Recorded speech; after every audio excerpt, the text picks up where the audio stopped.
Hello बच्चों, स्वागत है आपका आपके अपने YouTube चैनल केमिस्ट्री विद तेजी सर पर। बच्चों, 12th क्लास का लेसन रासायनिक बलगतिकी आज हो रहा है खत्म। आज है लास्ट एपिसोड। इस एपिसोड में हम पढ़ने जा रहे हैं अभिक्रिया वेग का संगत सिद्धांत। इससे पहले हमने आणीय सिद्धांत पढ़ा था, एक और सिद्धांत पढ़ना है, संगत सिद्धांत। शुरू कर रहा हूं बच्चों, लास्ट टॉपिक है, अच्छे से सीख लो, इंपॉर्टेंट भी है। पेपर में इससे कई परिभाषाएं पूछी भी जाती हैं। देखो, सबसे पहले तो ये बात कहता है, ये जो सिद्धांत है वो ट्राउटर्स व लुईस ने दिया था। ट्राउटर्स व लुईस ने दिया, ठीक है। ये हालांकि याद करने की जरूरत नहीं है कि ये सिद्धांत किसने दिया, बस सुन ले। फिर देखो कि ये सिद्धांत क्या कहता है। संगत शब्द का मतलब होता है टक्कर। संगत शब्द का मतलब क्या होता है? टक्कर। अब टक्कर कौन करेंगे? जो ठोस गोले होंगे, जो ठोस होंगे वो आपस में टक्कर करेंगे।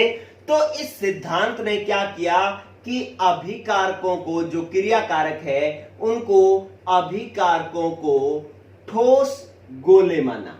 क्या माना? ठोस गोले माना। कि ये सिद्धांत कहता है कि जितने भी क्रियाकारक है ना, चाहे किसी से अभिक्रिया कराओ, सारे के सारे क्या है? ठोस गोले हैं, ठीक है। और फिर इसने कहा कि अभिक्रिया जो है इन गोलों के परस्पर संगत से संपन्न होती है। संगत को क्या कहते हैं? टक्कर, ठीक है। टक्कर से संपन्न होती है कि कोई भी अभिक्रिया तब होती है जब इन गोलों में आपस में टक्कर होती है। इस संगत सिद्धांत को हम टक्कर सिद्धांत भी कहते हैं, ठीक है। तो अभिक्रिया तब होती है जब अभिकारकों में, पहले तो इसने क्या मान लिया कि अभिकारक क्या होते हैं? ठोस गोले होते हैं। और फिर इसने कह दिया कि जब ये गोले आपस में टकराएंगे तभी अभिक्रिया होगी, ठीक है। तो इससे एक बात समझ में आ गई, क्या? कि यार जब गोले टकराएंगे तब अभिक्रिया होगी। अगर ये टक्करें ज्यादा होगी तो अभिक्रिया का वेग ज्यादा होगा, और टक्करें कम होगी तो अभिक्रिया का वेग कम होगा। तो इसका मतलब जो टक्करों की संख्या है ना, वो एक महत्वपूर्ण बिंदु बन गया है इस टॉपिक के अंदर। इस संगत सिद्धांत के अंदर टक्करों की संख्या जो है वो एक महत्वपूर्ण फैक्टर हो गया, जिस पर अभिक्रिया का वेग निर्भर करेगा। तो इस टक्करों की संख्या को एक टर्म दे दी जिसका नाम है संगत आवर्ती। क्या कहते हैं? संगत आवर्ती। इंग्लिश में इसको कोलिजन थ्योरी भी कहते हैं। कोलिजन का मतलब ही टक्कर होता है, और इसको कहते हैं कोलिजन फ्रीक्वेंसी। संगत आवर्ती किसको कहते हैं? Collision frequency. ये परिभाषा बहुत बार पेपर में पूछी जाती है। और क्या कहता है ये? कहता है कि 1 लीटर आयतन वाले अभिकारकों के मिश्रण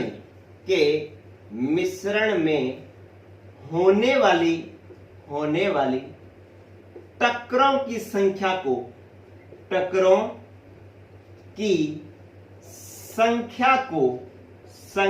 को संगत आवर्ती कहते हैं।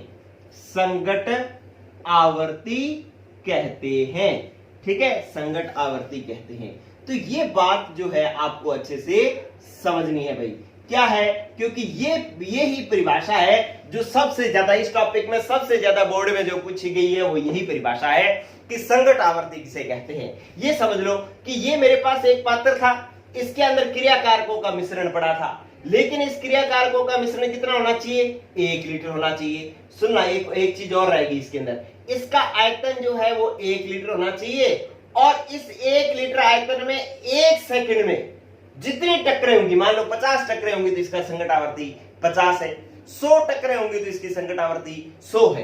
तो आप परिभाषा समझे, 1 लीटर आयतन वाले अभिकारकों के मिश्रण में 1 सेकंड में होने वाली, ये ध्यान रखना, यहां पर लिख लेना, 1 सेकंड में होने वाली टक्करों की संख्या को संगत आवर्ती कहते हैं। 2 शब्द हैं, एक तो अभिकारकों का मिश्रण कितना होना चाहिए? 1 लीटर, समय कितना? 1 सेकंड में होने वाली टक्करों की संख्या को संगत आवर्ती कहते हैं। याद कर ले, एक बार और बोल रहा हूं, आपको याद ही करना है, इसके बाद दोबारा आपको याद करने की जरूरत ना पड़े। क्या? कि अभिकारकों का मिश्रण हो, 1 लीटर हो, उसमें 1 सेकंड में होने वाली टक्करों की संख्या को संगत आवर्ती कहते हैं। तो ये आपके पास संगत आवर्ती की परिभाषा होगी और संगत आवर्ती को हम प्रदर्शित करते हैं किससे? जेड ए बी से। ए बी अभिकारक हैं जो आपस में अभिक्रिया कर रहे हैं और इसको जेड से प्रदर्शित करते हैं। देखो बच्चों, अब आपके पास क्या हो गया? अब कहानी जो है वो थोड़ी सी इंटरेस्टिंग होगी। क्या इंटरेस्टिंग होगी कि आपने पहले क्या आर्यनीय समीकरण पढ़ी थी और आर्यनीय समीकरण में आप पढ़ते थे कि वेग बराबर आपके पास होता था ए ई ए की पावर आर टी। ठीक है, अब आपने क्या करना है कि आपने ये सिद्धांत पढ़ा ना, ई ए बटा में आर टी, यहाँ की वेग नियतांक होता था। ठीक है, आपने यहां पर क्या करना है? वेग लिखना है और ए की जगह अब ए जो आपका चर घातांकी गुणांक था उसको हमने क्या मान लेना है? संगत आवर्ती। और सिद्धांत हमारा ये बन जाएगा, इधर देखो समीकरण हमारी ये बन जाएगी कि वेग बराबर ए की जगह क्या लिख देना है? जेड ए बी और ई की पावर ई ए बटा में आर टी। ठीक है, अब ये जेड ए बी क्या है? हम यहां पर कि जेड ए बी जो है वो वही है जो आर्यनीय नियतांक में ए था। ठीक है, जो आर्यनीय नियतांक में ए था, ए की जगह हमने क्या लिख दिया? Z A B. और इसको हम कहते क्या हैं? इसको हम कहते हैं संगत आवर्ती। इसको हम कहते हैं संगत आवर्ती। ठीक है बच्चों, अब आप देखें दूसरी बात कि जो ई के ऊपर ई ए बटा में आर टी जो लिखा हुआ है, ये क्या है? ये कहता है कि ये उन अभिकारकों के अंश को प्रदर्शित करता है, अभिकारकों के अंश को प्रदर्शित करता है, प्रदर्शित करता है जिनकी ऊर्जा ई ए हो या इससे अधिक हो, या इससे अधिक हो। ठीक है, कि जो e की पावर ई ए अपॉन में आर टी, ये जो टर्म है ना, ये जो पद है, ये पद किसको प्रदर्शित करता है? उन क्रियाकारकों के अंश को प्रदर्शित करता है जिनकी ऊर्जा सक्रिय ऊर्जा के बराबर हो या इससे अधिक हो। तो ये आपके पास संगत आवर्ती के हिसाब से ये एक समीकरण बन गई। लेकिन अब एक समस्या आ गई बच्चों, क्या कि जितनी टक्करें होती है उन सबके फलस्वरूप उत्पाद बन जाता है क्या? ठीक है, कि मान लो एक अभिक्रिया में एक क्रियाकारकों का मिश्रण पड़ा था, उस मिश्रण में 100 टक्करें हो रही थी, तो क्या 100 के 100 क्रियाकारक उत्पाद में बदल रहे थे? नहीं, ये जरूरी नहीं है। आपके पास टक्करें भी 2 प्रकार की होंगी बच्चों। टक्करें कितनी प्रकार की होंगी? 2 प्रकार की होंगी। ये बात समझें, पहले ये बात नोट कर लें कि ट्राउट्स और लुईस ने दिया, अभिकारकों को ठोस गोले माना, अभिक्रिया इन गोलों के परस्पर टकराने से होती है, ये बात इन्होंने कही। और फिर संगत आवर्ती की परिभाषा दी जो सबसे इंपॉर्टेंट है, और फिर ये समीकरण दी। आप इस समीकरण को ना लिखें, यही सीधा समीकरण लिखें। वेग बराबर क्या मान लिया संगत आवर्ती ने? जेड ए बी ई ए की पावर ई माइनस ई ए अपॉन में आर टी। और ये बातें मैंने बता दी क्या है। ठीक है, अब आप एक चीज समझें कि सभी टक्करों से उत्पाद नहीं बनता, ये बात जान लें पहले तो आप। ठीक है, आप बिल्कुल एक सिस्टमेटिक कहानी पढ़ रहे हैं, आपको कहीं भी याद करने की जरूरत नहीं है। देखो, मैं अभी लास्ट में इस पूरी कहानी को 1 मिनट में बोल दूंगा। पहले आप ये समझ लें क्या कि सभी टक्करों से उत्पाद नहीं बनते, उत्पाद नहीं बनते। ये बात आप ध्यान रखना कि सभी टक्करों से उत्पाद नहीं बनेंगे। अब नहीं बनेंगे तो इसका मतलब टक्करें 2 प्रकार की होगी। एक तो होगी कौन सी? प्रभावी टक्कर। एक तो होगी प्रभावी टक्कर और एक होगी हमारे पास अप्रभावी टक्कर। ठीक है, इफेक्टिव कोलिजन और नॉन इफेक्टिव कोलिजन। प्रभावी टक्कर कौन सी होगी? कि वह टक्कर जिसमें अभिकारक आपस में टकराए और टकरा करके उत्पाद में बदल जाए, वो तो प्रभावी है। लेकिन अभिकारक आपस में टकराए और उत्पाद में बदले ही ना, तो वो कौन सी होगी? अप्रभावी टक्कर। ठीक है, तो टक्करें हमारे पास कौन सी होगी? प्रभावी कौन सी होगी? कि वह टक्कर जिसके फलस्वरूप क्या बने? जिसके फलस्वरूप अभिकारक उत्पाद में बदले, अभिकारक उत्पाद में बदले। उसको हम कहते हैं प्रभावी टक्कर। ठीक है, आप इस लाइन को पूरी लाइन लिख लेंगे ना। क्या प्रभावी टक्कर कौन सी होती है? वह टक्कर जिसके फलस्वरूप अभिकारक उत्पाद में बदले उसको हम प्रभावी टक्कर कहते हैं, और जिसमें नहीं बदले वो क्या हो जाएगा? नहीं बदले, उसको हम क्या कह देंगे? अप्रभावी टक्कर। ठीक है, मैं पूरी लाइन नहीं लिख रहा हूं, आपको भी नोट्स इसी तरीके से बनाने हैं। दोबारा पढ़ते हुए आपका दिमाग काम करना चाहिए कि यह नहीं बदले का मतलब क्या है। इस नहीं बदले से आप पूरी लाइन बना सकते हो। कैसे बनाओगे? कि वह टक्कर जिसके फलस्वरूप अभिकारक उत्पाद में नहीं बदले, ये नहीं बदले का मतलब ये है, उसे हम अप्रभावी टक्कर कहते हैं। ठीक है, तो अब आपके दिमाग में आ रहा होगा कि सर प्रभावी कौन सी होगी और फिर अप्रभावी क्या कौन सी होगी। तो बच्चों, प्रभावी टक्कर होने के लिए दो चीजें जरूरी है, क्योंकि हमने तो प्रभावी टक्कर का मतलब समझना है। तो प्रभावी टक्कर होने के लिए दो चीजें होना जरूरी है। मैं ये साफ कर देता हूं कि प्रभावी और अप्रभावी टक्कर क्या होती है, सबको पता लग गया। चल, अब हमने क्या करना है बच्चों कि प्रभावी टक्कर कौन सी होती है इसकी बात, प्रभावी टक्कर होने के लिए क्या जरूरी है इसकी बात हम करते हैं। दो चीजें होना जरूरी है। एक तो कहता है कि वो टक्कर जो ऊर्जा अवरोध को पार कर दे। दो तरीके के अवरोध आते हैं, ऊर्जा अवरोध और एक होता है अभिविन्यास अवरोध।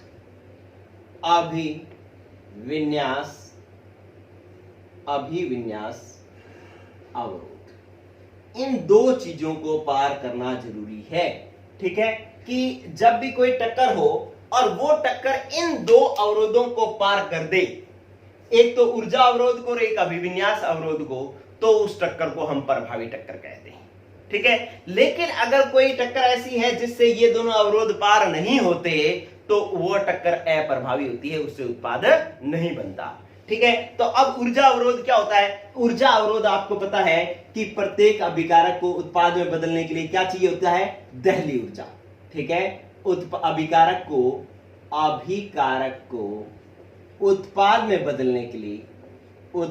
में बदलने के लिए क्या चाहिए होती है? दहली ऊर्जा चाहिए होती है। ठीक है, एक लाइन।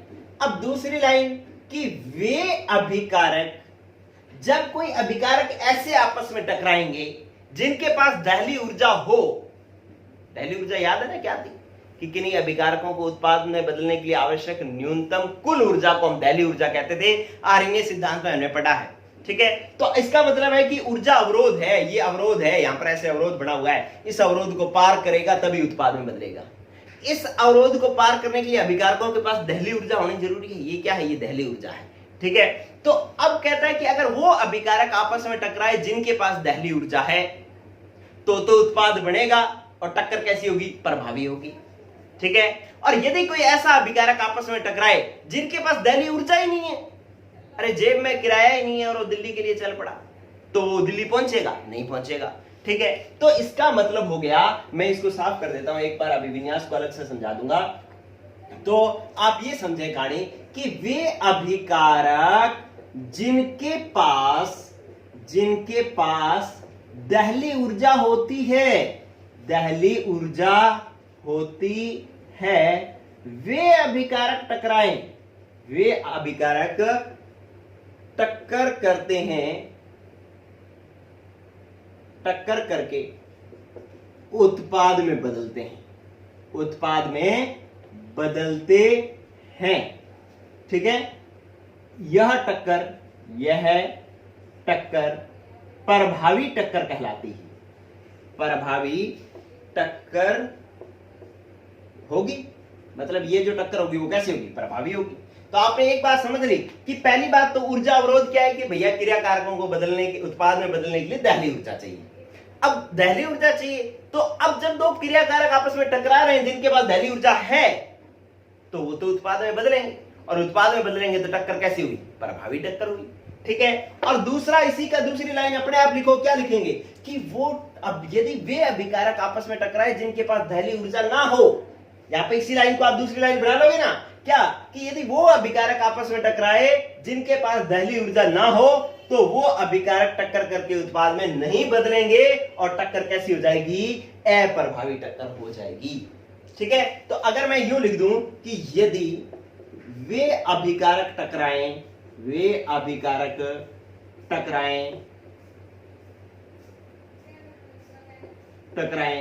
जिनके पास दहली ऊर्जा ना हो तो वे उत्पाद में नहीं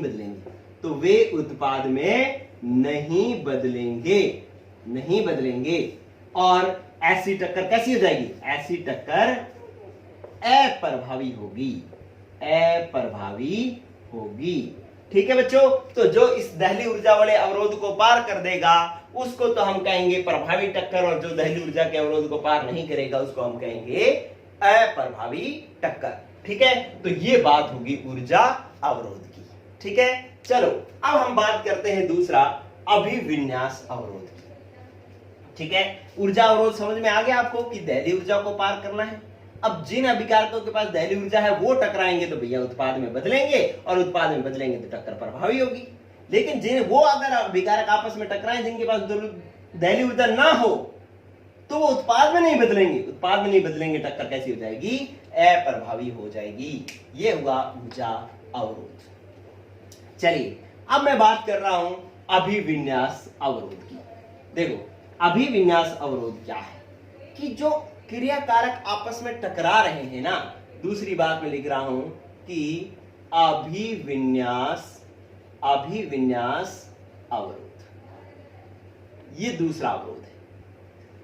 देखो अभिविन्यास अवरोध जो है वो क्या है कि जो क्रियाकारक आपस में टकरा रहे हैं, ठीक है, वो क्या हो कि एक सही दिशा में आपस में टकराएंगे तो उत्पाद बनेगा और टक्कर प्रभावी होगी।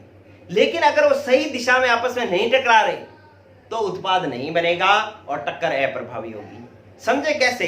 कि जैसे मैंने एक एग्जांपल लिखा, यहां पर मैं एग्जांपल लिख रहा हूं, इधर देखो एग्जांपल कि मेरे पास एक अभिक्रिया है जिसके अंदर NO2 और NO2 ने मिलकर के N2O4 बनाना है, ये अभिक्रिया है। ठीक है, अब ये अभिकारक इस तरीके से है कि यहां पर मैंने बना दिया यूं बीच में, ये बना दिया मैंने N, और यहां पर भी मैंने बना दिया N। ठीक है, और अब क्या है कि यहां मैंने साइड में बना दिया O, और यहां बना दिया मैंने O, और ये भी बना दिया मैंने O, और ये बना दिया मैंने O।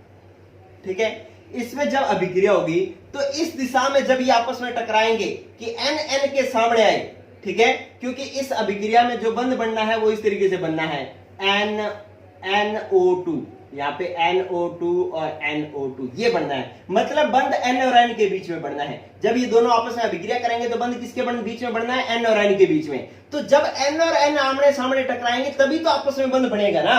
और ऐसी अभिक्रिया में आपस में जब आमने सामने टकरा रहे हैं तो इस तरीके से ये बंध बना लेंगे आपस में यूं N और N। ठीक है, और ये N और ये N, ये आमने सामने टकराए हैं, और ये O साइड में रहेगा, जैसे ये O और ये O, यहां पर भी ये O और ये O। ठीक है, तो जब बंध N और N के बीच में बढ़ना था, यही दोनों आमने सामने टकरा रहे हैं तो उत्पाद बनेगा, और ऐसी टक्कर कौन सी टक्कर कहलाएगी? प्रभावी टक्कर कहलाएगी। कौन सी टक्कर कहलाएगी? प्रभावी टक्कर कहलाएगी। ठीक है, क्योंकि उत्पाद बन रहा है। लेकिन अगर यही टक्कर इस तरीके से हो कि यहां पर तो हमारे पास पड़ा हो कि NO, और यहां पर मैंने बना दिया N, और इधर मैंने बना दिया N, और ये N, और ऐसे मैंने बना दिया O, और यहां पर भी मैंने बना दिया। ठीक है, अब ये ऐसे टकराएं तो आमने सामने कौन आ रहा है? O, जबकि बंध किस में बन रहा था? N और N के बीच में। तो इसका मतलब है O और O के बीच में तो बंध बनेगा नहीं, बंध नहीं बनेगा तो इसका मतलब है कि उत्पाद नहीं बनेगा, इसमें उत्पाद नहीं बनेगा, और टक्कर कैसी हो जाएगी? अप्रभावी टक्कर हो जाएगी। ठीक है। तो इस तरीके से अगर सही विन्यास में टकराए कि जिनके बीच में बंध बढ़ना है वही दोनों आमने सामने हो तो टक्कर प्रभावी होगी और उत्पाद बढ़ेगा। लेकिन वो आमने सामने आ जाए जिनके बीच में बंध नहीं बनना और वो आमने सामने आकर के टकराएंगे तो उत्पाद नहीं बनेगा और टक्कर कहलाएगी अप्रभावी टक्कर। इसका मतलब है कि अभिकारकों को एक सही विन्यास में आपस में टकराना भी जरूरी है। टक्कर कौन सी प्रभावी होगी? जिसमें एक तो वो अभिकारक आपस में टकराए जिनके पास दहली ऊर्जा हो और टकराए भी सही अभिविन्यास में, तब वो उत्पाद में बदलेंगे और टक्कर प्रभावी टक्कर कहलाएगी। अगर ऐसा नहीं हुआ तो टक्कर अप्रभावी होगी और उत्पाद नहीं बनेगा। इसका मतलब जो अभिविन्यास है ना वो भी एक बहुत ही महत्वपूर्ण फैक्टर है और इस अभिविन्यास को हम प्रदर्शित करते हैं किससे? P से। ठीक है, तो इसलिए अब ये जो समीकरण बन जाएगी वो समीकरण इस प्रकार से बन जाएगी कि वेग बराबर P ZAB और e की पावर माइनस EA बटा में RT। ये समीकरण बन जाएगी कि इस पूरी के साथ में एक P फैक्टर और लग जाएगा जिसको हम कहते हैं प्रायिकता, जो इसके अभिविन्यास को प्रदर्शित करेगा। ठीक है, तो अगर टक्कर सिद्धांत के अनुसार अंतिम वेग समीकरण पूछ ली जाए तो P वेग बराबर P ZAB e की पावर EA अपॉन में RT। P यहां पर प्रायिकता है, ZAB यहां पर संघट आवर्ती है, EA सक्रिय ऊर्जा है, R गैस नियतांक है और T क्या है? ताप है। ठीक है, तो इस तरीके से ये समीकरण बन जाएगी। चलो बच्चों, ये हुई बात। अब आप देख रहे हैं कि जो अभिक्रिया वेग है, इसको आप स्क्रीनशॉट ले लेना बच्चों, कि ये जो अभिक्रिया वेग है वो एक कहानी समझें, वो दो चीजों पर निर्भर कर गया कि अभिक्रिया वेग मान लो मैंने लिख दिया dr अपॉन में dt, ये समानुपाती होगा। ठीक है, ये दो चीजों पर निर्भर करेगा। अभिक्रिया वेग जो है आप यूं लिख लें कि अभिक्रिया वेग दो चीजों पर निर्भर कर रहा है। किस किस पर? एक तो Z पर की संघट आवर्ती पर और एक F पर। ठीक है, Z तो यहां पर क्या है कि संघट आवर्ती है कि जितनी ज्यादा टक्करें होंगी अभिक्रिया का वेग उतना ही ज्यादा होगा। लेकिन एक यहां पर आ गया कौन? F। ठीक है, कौन आ गया? F। F जो है वो हमारे पास प्रभावी संघटों के अंश को बताने वाला फैक्टर है। कौन है? प्रभावी संघटों के अंश को बताने वाला फैक्टर है। यहां पर F है हमारे पास प्रभावी संघटों, प्रभावी संघट का मतलब क्या है? टक्कर, प्रभावी टक्करों के का अंश, प्रभावी टक्करों का अंश। ठीक है, जैसे मान लो कुल टक्करें हुई 100, लेकिन उसमें से जो उत्पाद में बदल रहे हैं वो 1/2 ही है, तो आंसर कितना आया? 50। तो अभिक्रिया का वेग dr अपॉन में माइनस dr अपॉन में dt, तो ये 50 पर निर्भर करेगा, इस 100 पर निर्भर थोड़ी करेगा। तो इसका मतलब टक्करों की संघट आवर्ती और f क्या है? प्रभावी टक्करों का अंश है। तो इन दोनों का गुणा ही अभिक्रिया वेग को प्रदर्शित करता है। दोबारा याद कर लें, माइनस dr अपॉन में dt वेग है, बराबर क्या हो गया? Z संघट आवर्ती इंटू f क्या है? प्रभावी संघटों का अंश है। और प्रभावी संघटना किस पर निर्भर करती है? कि जो ऊर्जा अवरोध को पार करे और दूसरा जो है जो उपयुक्त अभिविन्यास में टकराए उसको अपने प्रभावी टक्कर कहते हैं। तो प्रभावी टक्करों का अंश f और संघट आवर्ती Z दोनों को गुणा करेंगे तो अभिक्रिया वेग हो जाएगा। ठीक है बच्चों, तो ये हुआ आपके पास दो बातें। चलिए अब आप एक और चीज सीखें। अभिक्रिया का वेग इन दो चीजों पर निर्भर कर रहा है। अब लास्ट हमने ये निकाल लिया। ठीक है, अब एक चीज और है कि ये सिद्धांत जो है, संघट सिद्धांत और आर्यनीय सिद्धांत में क्या अंतर है? आर्यनीय सिद्धांत जो था वो सिर्फ ऊर्जा की बात करता था कि भाई आपको अभिक्रियाओं के कारकों के पास औसत ऊर्जा होती है, उनको उत्पाद में बदलने के लिए न्यूनतम कुल ऊर्जा जो चाहिए होती है उसको हम दहली ऊर्जा कहते हैं, और जो कुल न्यूनतम अतिरिक्त ऊर्जा जो चाहिए होती थी उसको हम सक्रिय ऊर्जा कहते थे। तो ये आपके पास बात थी। लेकिन जो संघट सिद्धांत है वो ऊर्जा के साथ साथ, देखो ऊर्जा की भी बात करता है और साथ साथ में अभिक्रिया की क्रिया विधि की भी बात करता है कि अभिकारक आपस में टकरा किस दिशा में रहे हैं। ठीक है, तो आपसे अगर पूछ ले कि संघट सिद्धांत और आर्यनीय सिद्धांत में क्या अंतर है, तो जो आर्यनीय नियतांक है वो सिर्फ ऊर्जा की बात करता है और संघट सिद्धांत जो है वो ऊर्जा के साथ साथ क्रिया विधि की बात भी करता है कि वो टकरा कैसे रहे हैं। ये बात भी होगी। फिर इस सिद्धांत की एक कमी भी है। क्या सिद्धांत की इसकी कमी क्या है? इसकी कमी ज्यादा विस्तृत सिद्धांत कौन सा है? संघट्ट सिद्धांत। ठीक है, अच्छा फिर इस सिद्धांत की एक कमी भी है। क्या कमी है? कि इसने क्रिया कारकों को ठोस गोले मान लिया। बस उसकी कैसी संरचना होती है, उसकी क्या क्रियाशीलता है, इसको कोई महत्व नहीं दिया। सिर्फ वो सारों को ही, चाहे कोई ज्यादा क्रियाशील है उसको ही ठोस गोला मान लिया, और जो कम क्रियाशील है उसको भी ठोस गोला मान लिया। तो इसका मतलब है कि ये जो आपने इन्होंने जो थ्योरी ली है ये क्या है, ये इस बात पर ये गलत है, क्योंकि जिसकी क्रियाशीलता ज्यादा होती है वो तो ज्यादा अभिक्रिया करता है।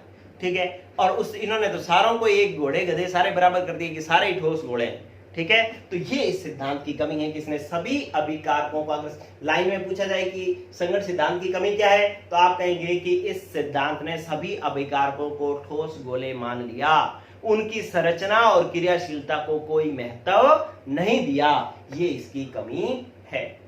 ठीक है बच्चों, तो ये आपका संघट्ट सिद्धांत हुआ कंप्लीट। ठीक है, संघट्ट सिद्धांत की क्या बात है, मैं आपको 1 मिनट में सारी बातें बोल रहा हूं। पहली लाइन कि ये ट्राउट्स और लुईस ने दिया, इसने अभिकारकों को ठोस गोले माना।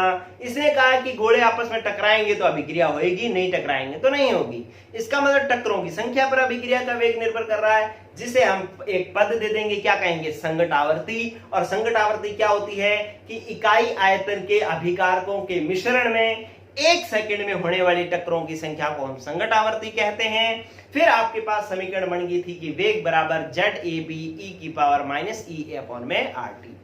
फिर बात चली कि सभी टक्करों से उत्पाद नहीं बनते, 2 प्रकार की टक्करें होती हैं, एक प्रभावी और एक अप्रभावी। प्रभावी वो होती है जिससे उत्पाद बन जाते हैं, अप्रभावी वो होती है जिससे उत्पाद नहीं बनते।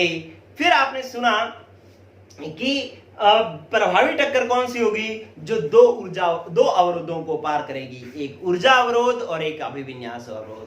ऊर्जा अवरोध क्या होता है कि जो अगर कोई अभिकारक आपस में ऐसे टकराते हैं जिनके पास दहली ऊर्जा है तो उत्पाद में बदलेंगे, वो प्रभावी टक्कर होगी। और वो अभिकारक आपस में टकराएं जिनके पास दहली ऊर्जा ही नहीं है तो उत्पाद में नहीं बदलेंगे और टक्कर अप्रभावी रहेगी। तो दहली ऊर्जा वाले ऊर्जा अवरोध को पार करना जरूरी है। फिर आप देखें कि आपने पढ़ा अभिविन्यास, अगर कोई के अभिकारक सही दिशा में टकराएंगे तो उत्पाद बनेगा, प्रभावी टक्कर होगी, और सही दिशा में नहीं टकराएंगे तो उत्पाद नहीं बनेगा और टक्कर अप्रभावी होगी।